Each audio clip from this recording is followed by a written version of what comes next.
Happy birthday to you. সামাজিক যোগাযোগ মাধ্যমে ছড়িয়ে পড়েছে একটি বিতর্কিত দাবি।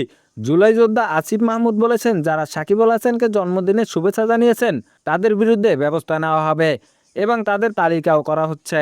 এই বক্তব্য ঘিরে তৈরি হয়েছে তীব্র আলোচনা ও উদ্বেগ।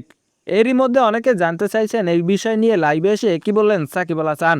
তবে যাচাই করে দেখা যায় সাকিব আল হাসানের কোনো অফিসিয়াল লাইভ বা নির্ভরযোগ্য সূত্রে তিনি এই নির্দিষ্ট বিষয় নিয়ে সরাসরি মন্তব্য করেছেন এমন প্রমাণ পাওয়া যায়নি। একটি সাধারণ বক্তব্যে সাকিব বলেন, মানুষ তাদের পছন্দ অনুযায়ী কাউকে শুভেচ্ছা জানাতে পারে, এটা ব্যক্তিগত বিষয়। তিনি আরও বলেন, আমাদের উচিত সহনশীল থাকা এবং একে অপরকে মতামত সম্মান করা।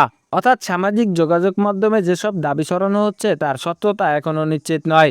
আপনার কি মনে হয় এ ধরনের বিষয় নিয়ে কড়া অবস্থান নেওয়া কতটা যুক্তিযুক্ত? কমেন্টে জানান আপনার মূল্যবান মতামত।